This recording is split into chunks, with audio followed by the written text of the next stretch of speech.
Graças à evolução da tecnologia, nós estamos salvando cerca de 80 milhões de hectares que seriam utilizados para a produção da mesma produção de soja.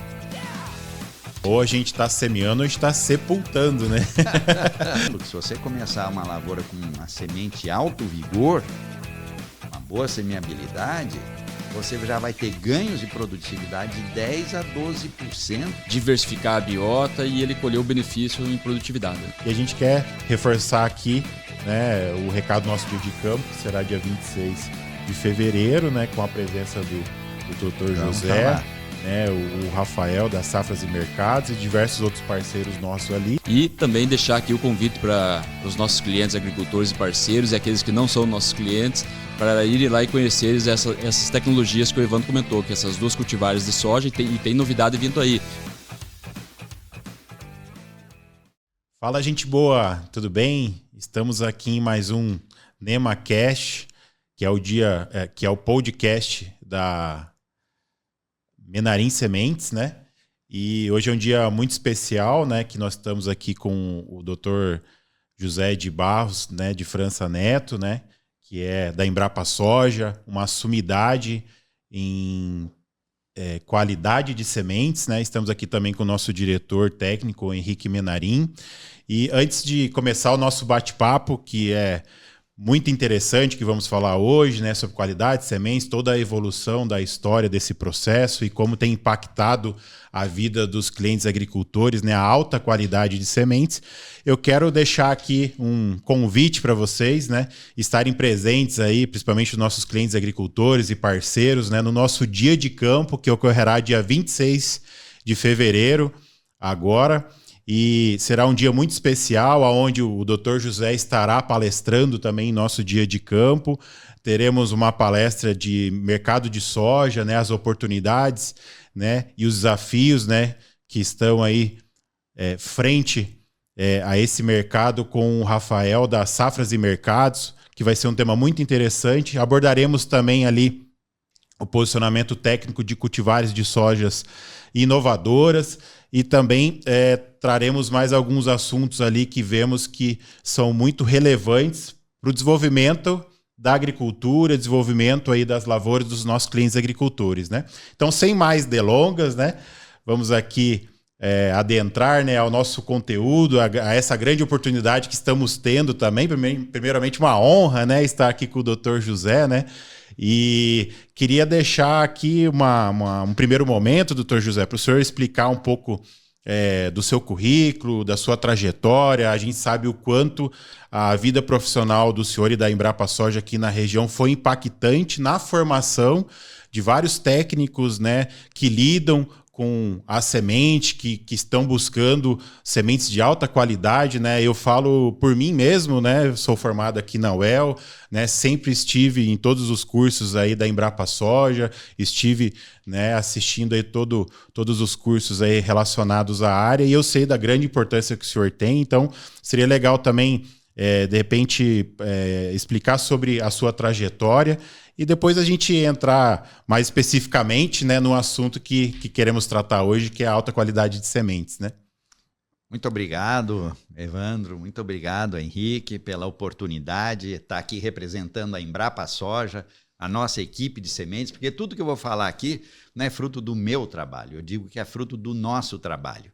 Eu sou engenheiro agrônomo, formado lá em Piracicaba, na Exalc. Esse ano eu tenho nossa festa de 50 anos de formado, dos quais 46 anos dedicados à Embrapa Soja, dedicado principalmente à qualidade de sementes de soja. Então, para mim é uma satisfação estar aqui com vocês, com uma empresa idônea, séria, de tradição, com tantos anos produzindo sementes de qualidade, inclusive os materiais da Embrapa, sempre prestigiando a genética Embrapa. Então, para mim é uma satisfação muito grande estar aqui. E nesses anos todos, né, que nós estivemos envolvidos na parte de produção de soja, produção de sementes, nós vimos uma evolução muito grande, né? Se a gente pegar alguns dados, né, da Conab, lá nos anos 70, 1975, 76, formei em 75, Então vamos levar para 50 anos atrás. A produtividade média da soja era 1.250, 1.300 quilos por hectare. Nessa safra, Conab está estimando pouco mais acima de 3.500 quilos por hectare. Isso significa uma evolução de 180% na produtividade da soja, né? E naquela época, nós tínhamos próximo de 7, 8 milhões de hectares. Nessa última safra, nós tivemos uma evolução para 166 milhões de hectares, ou seja, 1.500% de ampliação. E a produção naquela época era 8, 9 milhões de toneladas. Essa ainda não confirmado, mas a última estimativa da Conab chegou a 166 milhões de toneladas, ou seja, uma evolução de 500%. Mamma mia. E um dado interessante é que se a gente não tivesse evoluído, né, nessa questão de produtividade, técnicas de produção, por que a produtividade pulou de 1.300 quilos para mais de 3.500? Melhoria genética, sem dúvida nenhuma, desenvolvimento de diversas tecnologias de produção, que não vou entrar em detalhes, desde semeadura, controle de pragas, ervas daninhas, doenças, produção de semente, melhor qualidade, que vai ser o nosso enfoque, né? Mas se a gente tivesse mantido aquela produção de 1.200, 1.300, 1.400 quilos por hectare, para chegar nos 166 milhões de hectares hoje, de toneladas hoje, a gente precisaria, eu tenho esse número aqui, nós precisaríamos cerca de 125 milhões de hectares, ao passo que hoje a gente está usando pouco menos de 50 milhões, ou seja, graças à evolução da tecnologia, nós estamos salvando cerca de 80 milhões de hectares que seriam utilizados para a produção da mesma produção de soja. Então, nada mais ecológico, sustentável do que a gente verificar a evolução na tecnologia de produção de soja, na tecnologia de produção de sementes, nada mais sustentável que isso. Isso é fruto de centenas de pessoas, não é só a Embrapa, diversas instituições oficiais e privadas que culminaram com a constante evolução da soja nos últimos anos. Falei muito na introdução, mas eu acho que dá para a gente jogar... Muitas informações aí, né, doutor? Depois trazer para a qualidade de sementes, né? Excelente. Doutor Francis, então, você vem trabalhando já há muito tempo, como o senhor comentou, aí na parte de qualidade de semente de soja, né? E a gente gostaria de que o senhor explanasse para nós aqui como que foi essa evolução na questão dos testes para ter para averiguar a real qualidade da semente. Como que foi esse desafio aí para chegar num ponto que o agricultor pega aquela semente e fala assim, vou ter garantia real de que vou plantá-la e ela vai nascer 100%? Olha, Henrique, curiosamente, há uns pouco tempo atrás eu estava consultando alguma literatura antiga. Quando eu fazia agronomia, 50 e poucos anos atrás, tinha no estado de São Paulo o suplemento agrícola, que aquilo saía, eu acho, todo fim de semana. Eu achei um dos anos 70 e daí vendo o que existia de soja naquela época e qualidade de sementes, só se falava um único teste, germinação, né? E o padrão mínimo naquela época era 80%, quando tinha uma intempérie, uma seca que reduzia o volume de produção, o padrão que era 80 caía para 70, né? Então ficava nesse jogo. E se hoje você falar que você vai pôr a Minarim, vai botar no mercado semente, o meu padrão é 80%, você está fora. Sim. Né? Então houve uma evolução muito grande nas técnicas de produção de sementes, né? E na genética e tudo mais. Então, inclusive a evolução nos testes de avaliação de qualidade, né? Hoje, o que nós temos além da germinação, que oficialmente é o único teste que a gente utiliza para emissão de laudo, padrão mínimo de germinação, você tem um padrão mínimo de pureza física, nem pureza genética tem mais, né? Mas o que é muito utilizado no Brasil é o teste de tetrazóleo, né? O teste de tetrazóleo é um teste que começou sua evolução há mais de 100 anos atrás, na Europa, depois nos Estados Unidos, mas a gente pode dizer com orgulho que o Brasil é o campeão mundial da utilização do teste tetrazóleo.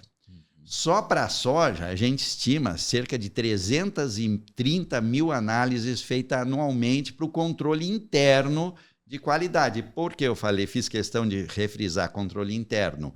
Porque o tetrazóleo, ele te dá um índice da germinação potencial, que a gente chama viabilidade, te dá um índice de vigor, que é outra coisa que a gente pode conversar bastante, e te dá, se o teu lote estiver ruim, ele te dá um diagnóstico. Foi um dano mecânico na colheita, foi um percevejo mal controlado no campo, foi uma chuva na pré-colheita, uma secagem mal feita. Então, você vai ter o diagnóstico, né? Então, por causa dessas vantagens todas do teste, hoje o teste tetrazóleo é o campeão. Aqui no Brasil, a gente diz que é campeão mundial de utilização. E a Embrapa, desde os seus primórdios, a Embrapa Soja, que inclusive esse ano está fazendo 50 anos também, se dedicou bastante ao teste, ao aperfeiçoamento das técnicas, publicação de diversos manuais, diversos treinamentos, e nós desenvolvemos o que nós chamamos de DIACOM, Diagnóstico Completo da Qualidade de Semente de Soja, que envolve diversos testes, além do teste tetrazóleo, outros testes fisiológicos, e o teste sanitário, de qualidade sanitária, o teste de patologia de sementes.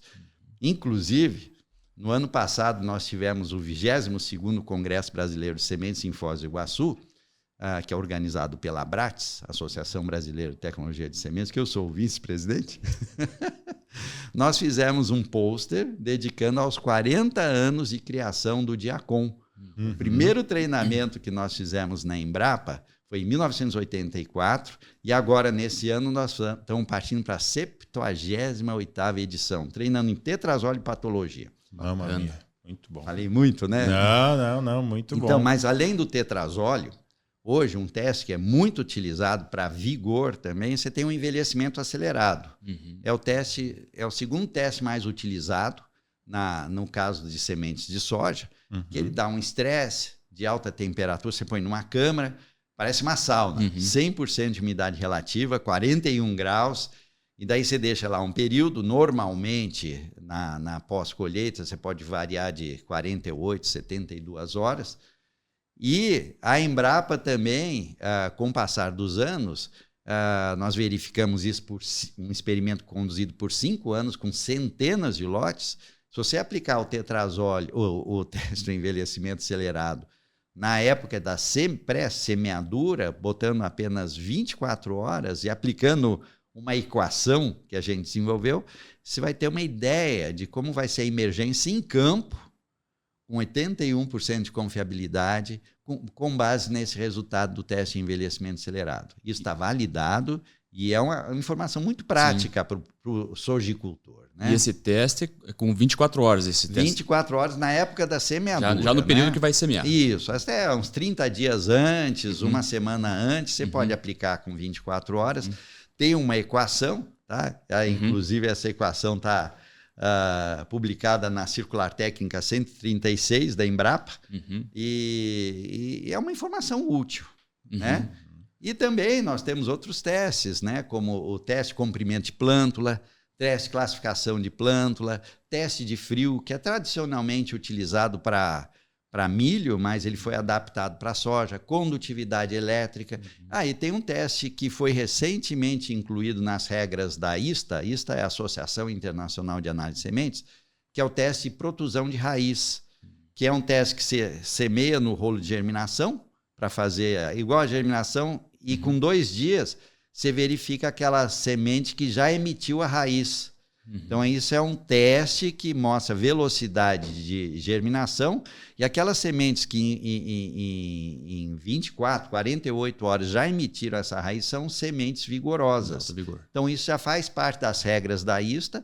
Nós também aperfeiçoamos para as nossas condições. Então, é um teste rápido e confiável. E os laboratórios estão aptos a fazer esse tipo de teste que o senhor comentou agora? Sim, olha, a grande maioria para a soja Teste-tetrazóleo, como eu falei, por que a gente chega nesse número de 330 mil análises por ano? Porque a grande maioria do laboratório, eu diria quase que todos que trabalham com soja, estão habilitados com pessoas treinadas, gabaritadas para fazer o teste-tetrazóleo. Certo. Né?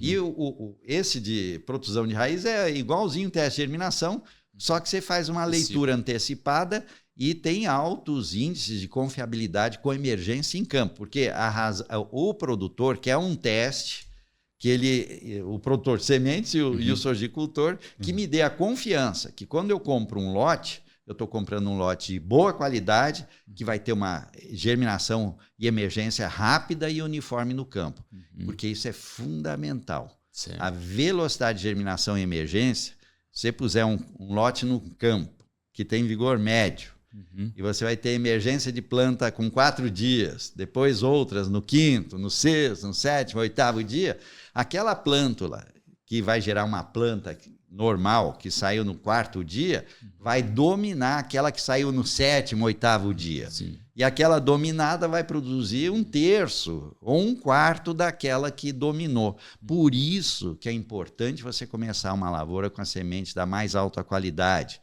para você semear e ter uma emergência rápida e uniforme, as plântulas vão sair basicamente no mesmo dia e nenhuma vai dominar a outra. Tá?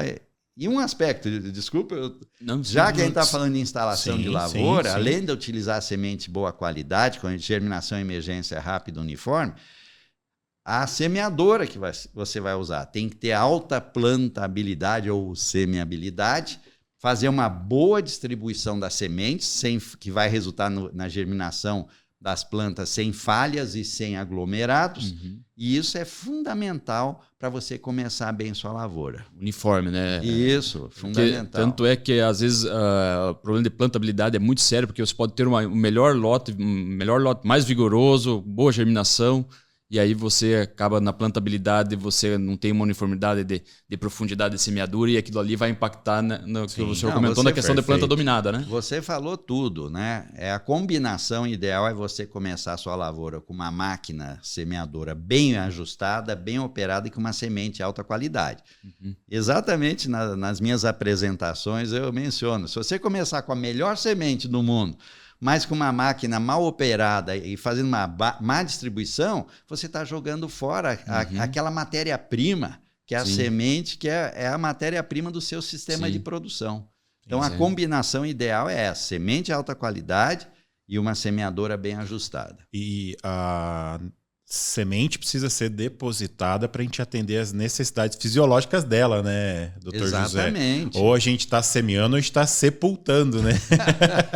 Então, gostei dessa tua comparação. A gente conversou um pouco sobre isso nos outros episódios, né? Porque eventualmente chega alguma demanda para nós e a gente verifica que mesmo uma semente de alta qualidade, que ela sai de forma uniforme, né, que foi feito todo um controle interno, né, então a gente vê que de repente a gente vai no campo e tem esse tipo de situação onde não houve uma atenção especial em relação à plantabilidade, né, então, e o pessoal normalmente, quero semear no pó, né, que é uma técnica que é muito desafiadora, né, e às vezes operacionalmente alguns precisam arriscar, né, e esse tipo de situação ocorre, o pessoal daí quer aprofundar, né, a semeadura e acaba que está sepultando a semente, condenando até mesmo uma semente de alta qualidade, né? Então, são coisas que a gente vivencia no dia a dia e é esse tipo de informação que o senhor está trazendo que a gente quer desmistificar, né? A gente quer ajudar, né, com todo esse conteúdo, né?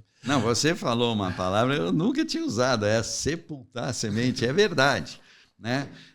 E quando você falou isso, a gente está falando de qualidade de sementes, semeabilidade, vem amarra o tratamento de sementes, né? Perfeito. Você ter a sua semente muito bem tratada, com os fungicidas, inseticidas adequados, né? Principalmente quando você falou plantar no pó, a gente pensa em fungicida adequado que vai proteger aquela semente no solo enquanto não vem a chuva, né? E outra coisa, existe uma tradição de, entre aspas, sepultar a semente quando o solo está seco, para você pegar aquela umidade lá de baixo. Isso a gente já comprovou na Embrapa, que não deve ser realizado. Para você fazer a semeadura, mantenha a profundidade normal, 3, 4 centímetros, né? Hoje, com plantio direto, você vai ter uma boa palhada que vai preservar a umidade do solo, a temperatura do solo, isso é fundamental. E a semente de alta qualidade e tratada com os fungicidas adequados vão aguentar esse tranco, né? Se porventura a sua chuva não vier nos 3, 4 dias seguintes, que você está esperando até uma semana, nós temos dados de pesquisa comprovando. Você começa com uma semente de alta qualidade, alto vigor, bem tratada, com os fungicidas adequados, semeada a 3, 4 centímetros, ela vai aguentar aí 3, 4, 5, 6, 7 dias, dependendo da qualidade da semente. Uma semente, aí ó, semente vigor médio para baixo, não vai aguentar 2, 3 dias com esse estresse. Então, se você quer arriscar para plantar no pó, que às vezes você tem uma estrutura, você quer pegar da época de semeadura, não tem uma boa estrutura de semeadoras, né, que normalmente é isso, faço a semeadura com uma semente de alto vigor e bem tratada com fungicidas, que ela vai aguentar o tranco. Uma semente de vigor médio e baixo já numa situação de estresse desse tipo, já é fadar para o insucesso na instalação da lavoura.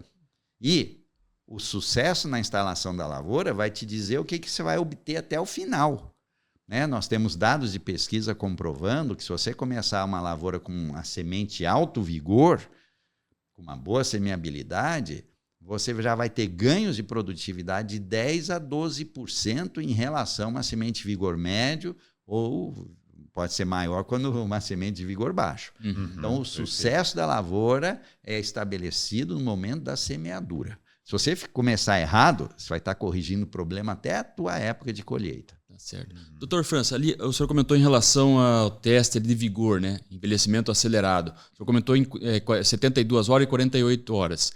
Para que é utilizado esse tipo de teste? O teste de envelhecimento acelerado é um teste que você põe, como eu falei, né, inicialmente, você dá um estresse de alta temperatura, você põe a semente de soja a 41 graus, 100% de umidade relativa, como eu falei, é quase uma sauna, e você deixa por períodos, né, logo após a colheita, a ISTA recomenda, nas regras da ISTA, 72 horas. No Brasil, como é um país mais tropicalizado, nós temos trabalhado com 48 horas após a colheita. Tá? E nós temos dados comprovando, aqui para o Paraná principalmente, você colheu, beneficiou, montou o seu lote, botou no armazém, faz o tetrazóleo com 48 horas, o resultado dele já tem altíssima correlação com a germinação desse lote 6 meses depois. Tá? Então, e na época da semeadura, aquilo que a gente já conversou, reduz esse período para 24 horas, aplica uma equaçãozinha simples de tudo que a gente desenvolveu e ele vai te dar a estimativa da emergência em campo, não é em canteiro. Tá? Que canteiro você rega todo dia, bonitinho, com 81% de confiabilidade. Certo. Então é um teste simples de ser utilizado. A única coisa que o laboratório de sementes tem que ter é uma câmara boa, uma câmara que tem um bom controle de temperatura, porque quando a gente fala 41 graus, é uma câmara que dá 40 graus, 43, na média 41. Você tem que ter 41 graus com uma flutuação de 0,2, 0,3 graus Celsius nesse período. E para isso existem, tanto importadas como nacionais, câmaras que a gente chama jaquetadas, tem uma camada de água, né, que mantém a temperatura e a umidade relativa constante durante a realização do teste. Porque se começar com um germinador, uma BOD adaptada, você está fazendo o teste errado, então não dá para confiar no resultado. Tá? Esse é um dos testes, tá? Além do tetrazóleo. E ainda, o senhor comentou do 48 horas, né? Ele vai dar uma previsibilidade lá na hora da semeadura. Que tipo de armazenamento isso pode impactar? Um armazenamento num barracão convencional ou num barracão climatizado? Qual que é o impacto disso lá na frente? Há uns anos atrás a gente não falava essa questão de climatização, de armazenar. Se falava para milho, que o milho, aquela época, e ainda hoje, dependendo do híbrido que você está usando, o valor agregado na semente é bem mais alto que a soja. Só que hoje a soja, com as melhorias genéticas que nós tivemos, né? Tecnologias. Então, hoje você tem o caminho, a evolução do preço, do custo por semente também evoluiu, porque você está ganhando, utilizando uma genética melhorada, né? Com qualidade fisiológica, sanitária, física melhor, né? E há uns anos atrás a gente nem sonhava falar para a soja usar armazém climatizado, né? Diferente do armazém refrigerado. Refrigerado você controla só a temperatura. O climatizado, você está controlando a temperatura, baixando a temperatura e controlando a umidade relativa do ambiente do armazém. E a gente tem dados também de pesquisa, se você puser um lote de boa qualidade no armazém climatizado, nós fizemos vários experimentos, mas usando a temperatura mais baixa que a gente usou foi 10 graus e uma umidade relativa de 55% a 60%. Durante 6 meses, você não tem a redução da 1% da germinação. Quer dizer, na média, você pode ter lotes, né? E isso começando com semente de boa qualidade também. Então, hoje em dia, a gente sugere, quem vai investir em armazenagem de sementes, e eu digo isso desde o Rio Grande do Sul até e principalmente no Brasil Central, faça em armazém climatizado. Hoje nós temos tecnologia brasileira aqui, são diversas empresas que podem orientar na construção dos armazéns, com placas com isolantes térmicos e com equipamentos que vão manter a temperatura e a umidade relativa no padrão que a gente quer. Quando eu falei 10 graus, 55% a 60% de umidade, tem um motivo. Porque nessa condição, você vai manter a tua semente com 12,5% de umidade. Se você puser no armazém não climatizado, nessa época de entre-safra, que é a época seca, com baixa umidade relativa, eu vi lotes chegando a 7%, 8% de umidade. E se você vai semear um lote desse, você pode ter risco de dano mecânico, quebrar. Por melhor que você regule a tua semeadora, mesmo a pneumática, né? E o dano de imbebição rápida, e isso eu presenciei já, você semeia e vem uma chuva pesada após a semeadura, você vai ter aquela semente com baixo vigor, com baixo grau de umidade, vai embeber a água com tanta avidez que vai produzir plântulas com o sistema radicular afetado. Então, quando você mantém com 12, 12,5, esse problema é praticamente descartado. Certo. Aproveitando essa última conversa, essa última fala sua, Dr. França, semente de alto vigor, com umidade de 11%, 12% de umidade, semeado, e aí solo com uma umidade razoável, e vem uma chuva muito forte em cima. A gente pode ter esse tipo de dano por imbebição? Imbebição rápida pode acontecer, porque a soja tem de 35% a 40% de proteína. E a proteína é extremamente ávida por água, principalmente quando a soja está com baixos graus de umidade. Então, tanto que hoje você tem na nossa Bíblia para qualidade de sementes, que são as regras para análise de sementes, tem uma instrução adicional que já orienta o laboratório para aumentar o grau de umidade das sementes quando está muito baixo, no Gerbox, tem toda a metodologia que eu não vou entrar em detalhe, para você trazer para 12%, 13% e fazer o teste. Caso contrário, tanto no tetrazóleo quanto na germinação. Se você fizer um teste com uma semente com baixo grau de umidade, ele vai dar o dano de imbebição rápida no laboratório. Porém, no campo, a chance é menor, porque você tem coloides do solo e tudo mais, mas eu já presenciei campos que tiveram problemas sérios de germinação por causa de uma chuva pesada com semente com baixos graus de umidade. Um outro aspecto, que isso é genético. Tem variedades que são muito suscetíveis a esse dano de imbebição rápida e tem outras que não, tá? Que toleram isso. Mesmo ela estando seca, você pode botar, mas ela tem um tegumento diferente, um teor de lignina, suberina no tegumento que controla melhor essa taxa de imbebição rápida. Então, depende da cultivar também. E do tratamento? Depende do tratamento? Polímero, qualidade do tratamento vai impactar nisso aí também? Com certeza. Tá? Inclusive, a gente tem sugerido para as empresas que investem no tratamento da semente na indústria que faça o teste do hipoclorito. É um teste muito simples, que você vai ver as microfissuras antes de colocar aquela semente para ser tratada, porque se ela tiver altos índices de microfissura, dano mecânico, que a gente não enxerga a olho nu, quando você põe aquele volume de cauda, que vem inseticida, fungicida, nematicida, regulador de crescimento, micronutrientes e assim por diante, que pode dar um dano pode dar um dano e fitotoxicidade naquela semente. Mas se a semente é de alta qualidade, normalmente o índice de microfissuras é bem baixo. Tá? Mas é importante, é um teste simples, que você pode fazer antes do tratamento. Agora, a tua pergunta foi, aquela semente que já está tratada, tem um polímero, tem um corante, tem um fungicida, tem um inseticida, e aí vai, né? Você tem micronutrientes que você pode pôr e você culmina com o inoculante, né? Hoje você tem a co-inoculação com o bradyrhizobio e o azospirillum. Então, aquela semente que está bem tratada na indústria, quando você leva para o campo, o polímero já segura aqueles produtos perto da semente.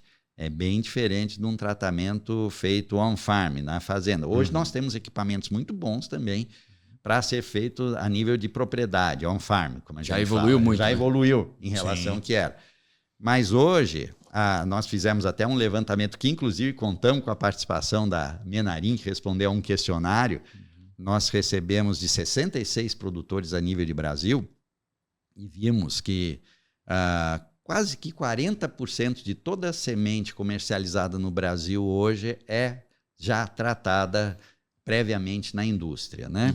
Então, esse polímero, quando você faz o tratamento bem feito, primeiro você vai fazer com semente de boa qualidade. Segundo, você vai estar selecionando aqueles fungicidas, inseticidas, micronutrientes, nematicidas, o que você vai colocar. Os dois principais são inseticidas e fungicidas. Chegaram quase que a 100% da semente que é tratada industrialmente já vem com fungicida e inseticida. Então ele vai ser muito bem feito. E aquela película que você põe na semente vai também proteger a semente junto com seus fungicidas numa situação de uma semeadura com baixa disponibilidade hídrica, uma temperatura um pouco maior do perfil do solo. Então, sem dúvida nenhuma, você vai ter uma proteção extra da semente. Tá certo. Obrigado. Doutor José, nós estamos conversando aqui da grande importância de começar com uma base forte, né? Nós trabalhamos com um insumo precioso, né? Vale ouro hoje, né? A semente, né? Tem um alto valor agregado, muita tecnologia, né? O doutor posicionou sobre a diferença da de produtividade da semente de média e alta qualidade, né, em torno de 12%, 16%, né, em média, né? Então a gente vê o quanto é relevante começar com essa base forte. A gente conversou um pouco sobre plantabilidade, o Henrique está posicionando essa questão de um barracão climatizado, né, o quanto é importante, né, e até ele comenta também, porque a gente está fazendo investimento nessa área, porque a gente vê o quanto é importante, quanto tecnologia está caminhando através da semente, os biológicos também, né, que a gente vê com não só os inoculantes, mas todo o pacote e toda a geração, né, de produtos biológicos que estão vindo, que vão auxiliar grandemente aí o agricultor no campo, né? E o que a gente pode levar de mensagem também, porque quando a gente trabalha com esse insumo, né, precioso dentro da fazenda sementeira, a gente tem a fazenda Avó Ana, né, da Menarim Sementes, a gente cuida muito bem da semente para dentro da porteira, né? Que a gente trabalha em áreas próprias, né? A gente não tem cooperados, então a gente sabe o quanto a gente é caprichoso, mas depois que a semente sai, né? Então a gente procura fazer sempre com um modelo de transporte super apropriado, né? Tem todo uma checagem de conferência para chegar até o cliente agricultor ou as cooperativas, revendas parceiras, né? Mas e lá no agricultor, né? Na porteira para dentro do agricultor, né? Como que tem sido isso, né? Eu acredito que talvez o senhor tenha alguns dados, né? E a gente sabe, né, da realidade do agricultor. Muitas vezes, né, tem um barracão ali que não é o mais apropriado. Então, esses cuidados ali também que a gente quer também levar um pouco de orientação, né? Como Será que nós temos algum dado nesse sentido? Como que vocês têm observado isso também? Olha, Evandro, é muito interessante o que você está falando, porque desde que eu entrei na Embrapa, a gente tinha uma tradição, chegando à época de semeadura, escrever uma publicação para levar para o produtor dos cuidados que ele tem que ter com aquela semente que ele está comprando, que é um ser vivo, né? Você imaginar que cada grãozinho de soja que a gente chama de semente, com a tecnologia que hoje a gente tem, você tem condições de entregar a semente próximo. Nós fizemos um levantamento por 4 anos e vimos lotes sendo entregues ao sojicultor com 100% de germinação, 100% de vigor no tetrazóleo. Quer dizer, hoje nós temos tecnologia para chegar nesse patamar. Né? Agora, se você entrega para o sojicultor uma semente, essa matéria-prima que a gente chama, que é a base do sucesso, do processo de produção daquele sojicultor, e ele chega e põe lá num galpão de pé direito baixo, sem um estrado para proteger do chão. Já começa, tem que pôr para não pegar a umidade do piso, né, em cima do estrado. Não encostar nas paredes. Não colocar no mesmo ambiente que você tem inseticidas, fungicidas e muitas vezes outros produtos fertilizantes. Tem um barracão que ele vai, por alguns dias, armazenar aquela semente, para preservar a semente que você entregou, né, Henrique, com tanta qualidade para o produtor. Um outro aspecto que eu quero dizer, a vantagem também de você entregar uma semente de alto vigor é que se o produtor lá der uma errada na armazenagem temporária, ela vai aguentar. Já uma semente de vigor médio para baixo, no primeiro desafio que o produtor errar lá, ela já vai sentir. Então, hoje a gente orienta, olha, desde que eu entrei na Embrapa, todo ano a gente fala a mesma coisa, cuida da sua matéria-prima. Nós chegamos a ver produtor que recebia, já levava para o campo e punha aquela lona preta em cima do lote de sementes. Imagina, aquilo ali cozinha a semente, no campo. Né? Por outro lado, nós temos diversos conhecidos, amigos, que têm as empresas que fazem armazéns climatizados, que já nos falaram que tem produtores que estão investindo na sua propriedade, normalmente médio ou grandes produtores, investindo na sua propriedade para um ambiente climatizado para ele guardar aquela semente até o momento da utilização. Isso nos deixa muito felizes, né? Porque é uma evolução muito grande. O produtor está preocupado e ele já sabe da importância do vigor, da alta qualidade fisiológica da semente, em preservar a qualidade da sua semente, né? Então, por um lado, existe um risco muito grande, por outro lado, já está tendo uma mudança de pensamento do produtor saber que ele está trabalhando com ser vivo, que ele só tem a ganhar preservando aquela semente que saiu do teu armazém, que você planejou com toda a técnica de produção, né, beneficiou direitinho, armazenou. Então ele quer manter, porque ele sabe, hoje, a grande maioria do produtor sabe, aquilo que a gente falou no início, estabelecendo bem a lavoura, com uma população de plantas adequadas, sem falhas, sem aglomerados, com uma semeadora bem operada, com uma semente de boa qualidade, eu vou ter ganhos de produtividade. Perfeito, doutor José. E eu fiz essa provocação porque é frequente a gente visitar a propriedade de clientes, né? E ali a semente está junto com o adubo, né? Então é todo o ambiente higroscópico. Totalmente. Como você posicionou, a gente sempre vê barracões com pé direito baixo, né? Então, normalmente o pessoal tem o capricho de pôr no estrado, né? A gente vê, né? E acaba às vezes ficando 20, 30 dias, às vezes dá uma sequinha, o pessoal atrasa um pouco o plantio, né? Então, são aspectos que a gente gostaria de orientar, né? Que são importantes tanto quanto todo o restante do processo, né? Então, é um detalhe, quem sabe que exige investimentos altos, né? Muitas vezes, né? A gente vivencia isso na realidade da nossa indústria, né, de produção de sementes, né, e é um ponto importante, né? Viu, Evandro? Isso eu sei. Vocês, outras empresas que têm um sistema de entrega das sementes também, com agilidade, de tal maneira que o sojicultor vai pegar a semente e já levar para a lavoura. Acontece anos que leva e vem 15 dias de seca. Daí ele cuidar com aquela semente, né? Sim. E hoje tem diversos produtores no Brasil Central que antes você fazia a entrega e não se preocupava. Hoje não, você tem postos, né, de abastecimento de semente, que você tem armazém climatizado, para manter a matéria-prima com qualidade. Né? Isso é fundamental. Sim. Doutor José e Henrique, eu quero fazer uma pergunta que é direcionada para os dois, né?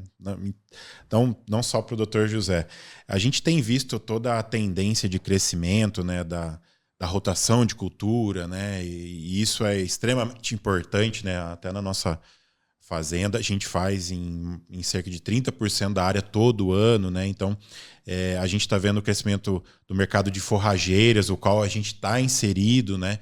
Então, várias ferramentas ou outras culturas vindo auxiliar o agricultor.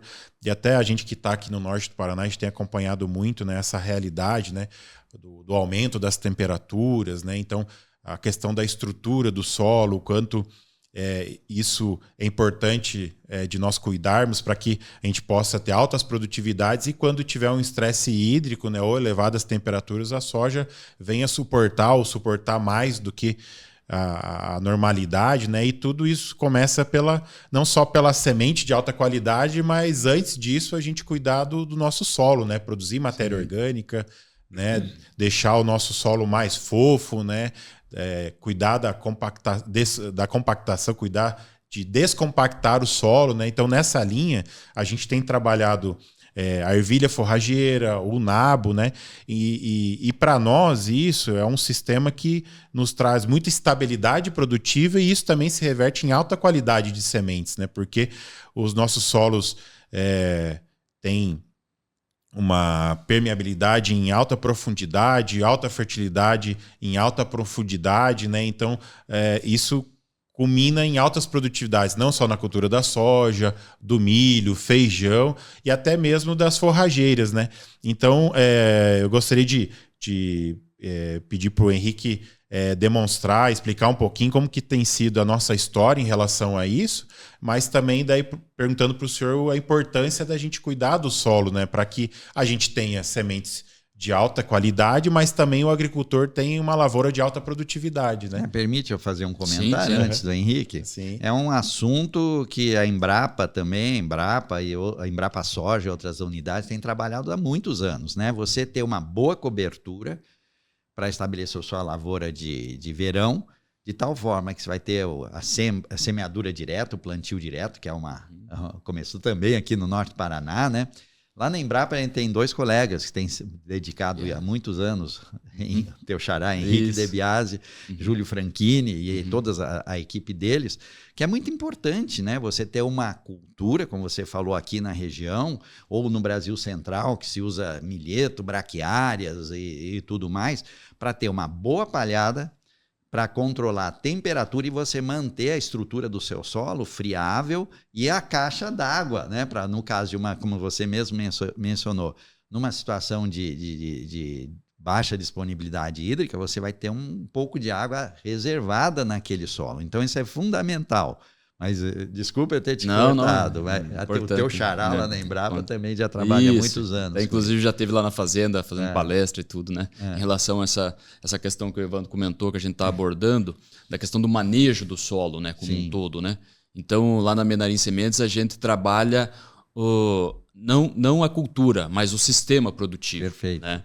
Então, lá, como o Evandro comentou, a gente trabalha com 1/3 de milho verão, lá a gente faz apenas milho verão, e 2/3 de soja. Então, a soja ela vai 2 anos, aí vem o milho. Né? E toda a área que é semeada a soja, antes a gente vem com o trigo. Né? Então, é palha e milho verão é milho que a gente está colhendo lá 12, 13, 14 mil quilos por hectare esse ano, que é um ano que realmente o clima correu muito bem na nossa região. Né? Então, é muito abordada a questão da cobertura outonal, né? As janelas, né? Sim. Então, lá na Menarim Sementes, a gente tem aquela janela que colhe a soja, muitas vezes uma soja mais precoce, que acaba tirando um pouco mais cedo, e até a época de semeadura do trigo, a gente tem ali essa janela, que ela fica aberta e o solo está exposto. né? Então lá na Menaria em Sementes a gente tem trabalhado já com cobertura outonal com ervilha forrageira, materiais do Iapar aqui, e nabo forrageiro. O nabo forrageiro a gente trabalha quando aquela janela é um pouco mais curta, porque o nabo desenvolve rápido, né? E ele cobre o solo e faz toda a questão de proteção contra erosão, ciclagem, descompactação, né? Então a gente trabalha com um período, tiver 45 dias, não vou fazer nada, já vou plantar o trigo. Não, muitas vezes a gente tem aqueles períodos ali pré-semeadura, ou bem na semeadura do trigo em maio, lá que o período nosso é a partir de maio, o plantio, né? A semeadura do trigo, bem aquelas frentes frias e 40, 50, 70, 80 milímetros em 1 ou 2 dias, ou às vezes em poucas horas, né? Sim. E aí se você não está com o teu solo coberto, realmente você colheu uma soja, né? Então pouca palha. Então a gente tem trabalhado nesse sentido. E quando a gente tem uma janela um pouco maior, até 90 dias, aí a gente tem trabalhado com a ervilha forrageira, né? Justamente para deixar o solo coberto, colocar nitrogênio no sistema ali para a próxima cultura, né? Então a gente vem trabalhando muito disso aí. Aí fica uma questão, mas o nabo forrageiro tem aquela controvérsia, né? Pô, o nabo mofo branco para soja é ruim, tá. Então é questão do manejo em si. Então a Menaria em Sementes ela entrega a semente de nabo 100% tratada, né? Essa semente vai tratada. Lá a gente tem uma máquina hoje instalada que ela seleciona, então ela faz. Se tiver algum esclerótico, que sempre um ou outro vai ter na colheita, mesmo você fazendo todos os tratos culturais, né? A gente consegue eliminar esses esclerócitos fora e aí a gente evita esse problema e mesmo assim vai tratada. E o período que você vai ficar na lavoura, começa apenas o florescimento ali do nabo, você já vai manejar. Isso. Então você não vai multiplicar, mesmo que você tenha o inóculo na área, né? Você não vai acabar multiplicando, né? E vai sim trazer um benefício, né, para a cultura. E isso repercute lá no final. Por quê? Porque a gente consegue fazer uma semeadura, a emergência da soja, mesmo estando com alto vigor, o solo, se ele for uniforme, fertilidade uniforme, você vai colher uma semente também uniforme, né? Então isso faz a diferença, né? Ó, Henrique, você está falando uma coisa aqui, uma máquina do tempo. Voltei uns 10 anos atrás, num exemplo que você está falando. Um produtor ligou lá na Embrapa que estava com problema de esclerotina aqui entre Rolândia e Apucarana. Daí nós fomos, Ademir Henning, fui eu, levamos estagiários todos lá e vimos. A lavoura do produtor estava assim bem, a soja, mas metade da lavoura é infestada de plantas com mofo branco. E a outra metade não, né? Daí o que o senhor fez de diferença aqui? Na área que deu aqui, nós pusemos um nabo forrageiro. Mas o senhor comprou semente? Não, peguei aí do vizinho. Daí o senhor tem a semente? Nós nunca vimos tanto esclerose. Junto com a semente, ele semeou esclerotina, que ele vai ter que conviver o resto da vida com manejo adequado, né? Então, justamente o que você falou, o nabo forrageiro tem uma fama por causa desse problema de produção de semente de baixa qualidade que ocorreu há uns anos atrás. Às vezes nem semente é, né? Não, aquilo lá não era, né? E você, com a sua empresa, preocupado em produzir semente de alta qualidade fisiológica, sanitária e com a preocupação de não estar transmitindo doenças como a esclerotina, que é a mais tradicional, através da semente do nabo. Então, isso vai dar uma segurança para o produtor de saber, eu não estou introduzindo doença na minha área. Coisa que aconteceu, disseminou a semente de baixa qualidade sanitária e fisiológica de nabo, disseminou aqui. Coisas que a gente achava que nunca ia haver, em regiões que a gente nunca achava que ia haver a esclerotínia, a gente viu por causa da pressão de inóculo, né? Então, parabéns pela atitude, está disponibilizando sementes de nabo forrageiro, de ervilha, com alta qualidade. Isso é fundamental para o sistema. Essas plantas de serviço, né, são de extrema importância, né? Sim. E cada vez mais o agricultor está se convencendo de que tem que trabalhar com mix de plantas, né, no seu sistema, né, para diversificar a biota e ele colher o benefício em produtividade, né? E sem falar o que a gente não enxerga, né, que está embaixo da superfície do solo, toda a reestruturação do solo com um sistema radicular de cada cada um desses componentes vai ter uma função. Além de reestruturar fisicamente o solo, né, ele vai poder vai permitir a reciclagem de nutrientes, potássio, que a gente tem que importar tanto e é tão caro. Está lá embaixo no perfil e você pode trazer na palhada para mineralizar depois. Então, esse é uma rotina que tem que ser usada cada vez mais pelo produtor. Tá certo, é isso aí. O senhor pontuou de maneira muito apropriada a ciclagem dos nutrientes, né? E a ervilha, especialmente, né, também tem todo o papel da fixação biológica de nitrogênio também, que depois vai sobrar um grande residual para outra cultura, né? O fósforo, o potássio, a ciclagem, como o senhor posicionou. E é essa preocupação com a Minarim Sementes, fazer tudo com excelência, né? Então, a gente tem esse Seletron, que é um equipamento moderno, digitalizado, tem todo um sistema ali de ar, né, que elimina todo o resíduo inapropriado que tiver na semente, né, para a gente garantir a maior pureza possível e a gente posicionar da melhor forma possível essas culturas de serviço, as forrageiras, né, para que a gente possa, né, fazer uma rotação de cultura apropriada, né, e até, né, a gente acaba vendendo também o milho também, porque é importante colocar o milho no verão, né, não só na safrinha, né, e também a questão da braquiária no milho também é um ponto importante e incentivar o uso dos inoculantes, dos biológicos, né, a Embrapa tem o Bradisol, o Azospirillum, né, agora teve lançamento também, né, de vários produtos para milho, né, várias empresas vindo também com essas soluções, né, então tudo isso vai fazer uma estruturação, né, de solo e de ambiente produtivo para as principais culturas, né, então é importante a gente salientar e reforçar esse aspecto, né. Nosso bate-papo tá tão bom, longe, tá tão legal que a gente queria ficar aqui a tarde toda, né? Tem muito assunto, né? Eu acho que é importante também a gente reforçar alguns recados, né? A gente tem que vender um pouquinho o nosso peixe, né? Então a gente tem aqui várias circulares, né? Da Embrapa, soja e diversas outras Embrapas. Também aqui o Dr. José trouxe vários documentos e circulares técnicas, né? Que falam da semente, né, do manejo da semente, né, então, né, eu convivi desde o primeiro ano da faculdade até antes com esses circulares, né, e isso sempre foi muito importante para a minha carreira, então a Embrapa no geral e a Embrapa Soja em específico aqui da nossa região sempre produzindo e distribuindo gratuitamente toda essa informação, né, eu acho que é importante salientar isso, né, e a gente tem que aproveitar, tem que usufruir, poxa, tem que ler, né. O pessoal tem preguiça de ler hoje, né? Mas é importante a gente mergulhar e entender, né? Aqui tem muito conhecimento, muita informação prática, né? E dados relevantes, né? Então, queria reforçar. E só para mencionar, o que eu trouxe aqui é só referente à qualidade de sementes, tá?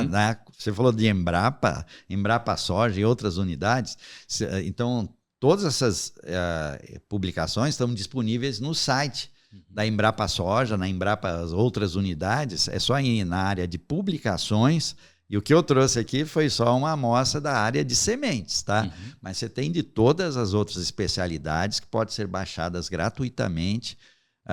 Se quiser a versão impressa, tem um curso de correio, da impressão, que é baratinho também, mas todas essas publicações estão disponibilizadas a todos que tiverem interesse. Muito boa informação isso aí. Bacana. E a Minarim Sementes está avançando fortemente no mercado, porque temos cultivares inovadoras e principalmente o portfólio da Embrapa, né, o qual são cultivares extremamente estáveis, seguras, né, suportam altas temperaturas, onde são posicionadas, né, muitas delas toleram muito a antecipação de semeadura, né, então trazendo toda uma segurança, né, e sempre um incremento produtivo, né? Então a gente tem trabalhado fortemente a BRS 1056 Pro, né, mais para os Campos Gerais, regiões frias, acima de 700 metros de altitude, a BRS 1064 Pro, que é um destaque hoje no mercado, né, tem uma boa tolerância à campa macrofomina, que é uma doença que acomete aí todo o Paraná, Mato Grosso do Sul, né? Nematóides, né?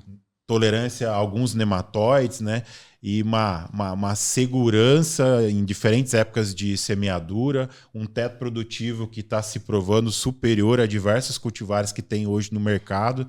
E a gente está crescendo, avançando fortemente, porque a gente tem esses produtos que são inovadores, a gente usa dentro de casa, a gente sabe o quanto são bons, a gente recomenda, né? E levando também essa genética inovadora com uma semente de alta qualidade, né? Que vem de todo esse processo que estamos conversando aqui, né? E a gente quer reforçar aqui, né, o recado do nosso dia de campo, que será dia 26 de fevereiro, né, com a presença do Dr. José, né, o Rafael das Safras e Mercados e diversos outros parceiros nossos ali, e também os representantes da Embrapa Soja, da Meridional, posicionando ali hoje um dos melhores portfólios de semente hoje do mercado, né? E deixo aqui a abertura para uma mensagem final para o Dr. José, para o Henrique, né? Muito obrigado, Evandro. Olha, é uma satisfação, a gente nem nota, já faz quase uma hora que a gente está conversando aqui, se bobear vai mais tempo, né? Uhum. Mas eu, antes de agradecer, queria destacar, gostei da camiseta de vocês, mais vigor, mais germinação. Isso realmente é fundamental para o início da lavoura, bem o sucesso da lavoura. Mas em nome da Embrapa Soja, em nome da equipe de sementes da Embrapa Soja, eu quero agradecer esse honroso convite, estar aqui nesse bate-papo, e vamos estar junto lá no dia de campo. Lá eu vou poder fazer uma apresentação um pouco mais específica, focando no vigor e produtividade, que para mim é uma satisfação muito grande. Eu queria agradecer de coração a vocês pelo honroso convite.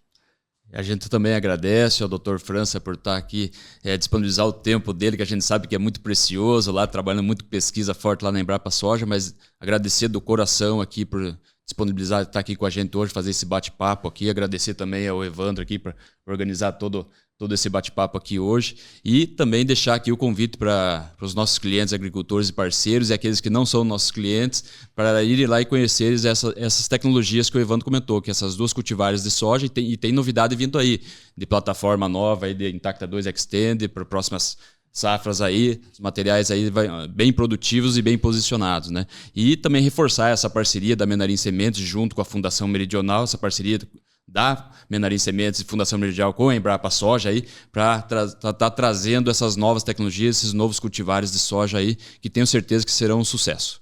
Grande abraço a todos, muito obrigado. Obrigado, doutor França, obrigado, Evandro. Obrigado, e vamos para frente. Vamos para cima. Obrigado, doutor José. Me sinto muito honrado de estar aqui hoje, né, por fazermos esse momento, né, e já acompanho a trajetória do doutor já de longa data, né? Assim como vários outros ali também da Embrapa Soja, são uma referência na região, né?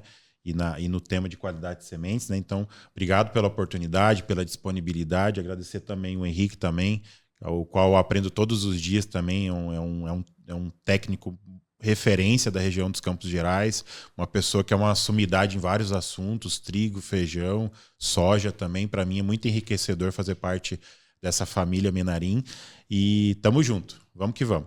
Obrigado, pessoal. Tudo de bom. Valeu, obrigado.